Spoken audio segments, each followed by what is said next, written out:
Good evening, everybody. I'm Mary O'Connor with the Alaskan Aviation Safety Foundation, and in my day job, I manage the Aviation Safety Program with the National Institute for Occupational Safety and Health here in Anchorage. This evening, we are honored to have Patrick Thurston back on our show. Mr. Thurston has an interesting career in aviation. He was a pilot in the military and in civilian life, and he's flown all over the world. He's been involved in aviation companies as a pilot and as in management, and we are very happy to welcome him back to the show. Welcome, Patrick. Thank you. On our last show, we talked about some of the flying that you did, and we're going to switch a little bit and talk more about some of the safety that you learned and policies and in ideas that you've developed. So you have an analogy about playing sandlot football and flight planning and aviation safety. Can you tell us about that? Well, I surely can. We certainly did a lot of it in our youth. The original scheme was to get a bunch of guys together and say, you go there and you go there and I'll throw the ball to you and you go to the touchdown. And that was as defined as it was. We found out pretty quickly that that wouldn't work the best. So we would get a little piece of paper out, or more commonly, we would draw it in the dirt. Here's the plan, fellas. And we draw where the maneuvers were supposed to take place. And it was clear. And we used a visual pictorial checklist, if you will, about how to conduct ourselves. And that concept precedes that by far, but that was just our experience as youngsters.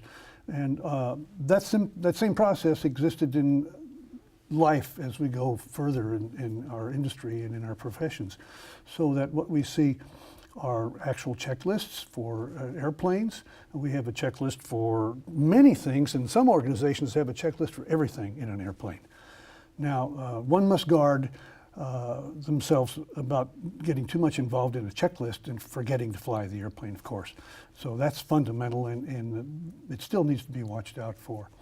The safety levels are improved. I think that's distorted somewhat because the volume activity is so much greater now. The miles that are flown, that's distorted a little bit because they're faster, so you can fly more miles in the same length of time. Nonetheless, we're devoting a lot in our industry of attention to some ability to help control our behavior with checklists. Unfortunately, because we're still people and people make mistakes, no matter how well a checklist will get the job done, if you don't do it the way the job specifies, then it doesn't complete its service. So we need to have, and I think we're developing a culture that is moving perhaps a little more slowly than many of us would prefer, towards a controlled behavioral system that allows us to refer to structure, but not give up using our head and not forget that there is a very scarce element out there called common sense that is supposed to provide us good answers in subjective situations. And I would like to see that we go where we can use some of each, because we need some of each since we're still going to be people operating this equipment. And do you think this checklist idea is important for general aviation pilots as well as commercial pilots? It's important for anyone who's going to take an airplane into the sky.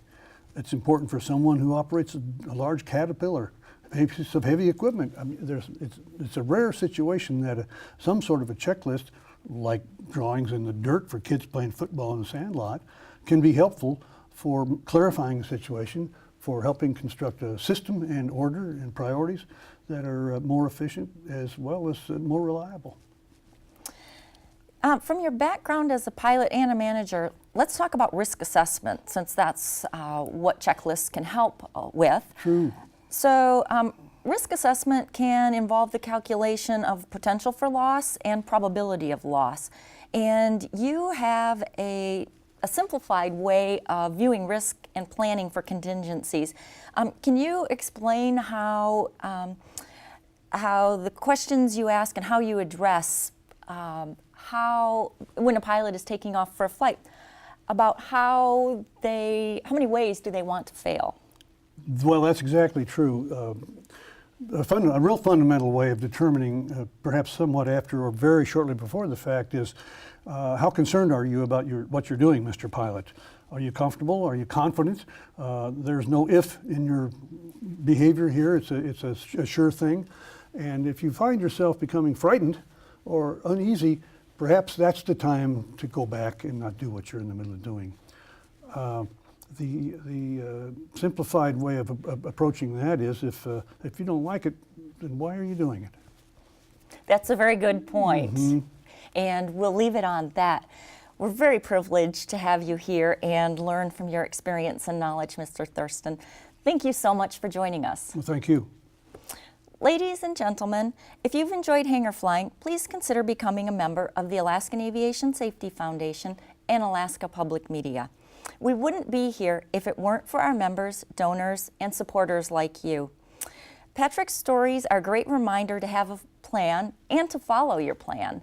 We will look forward to having him on our next show and hearing a little bit more about his stories from flying in Indochina and some more safety tips. Until next time, fly safely.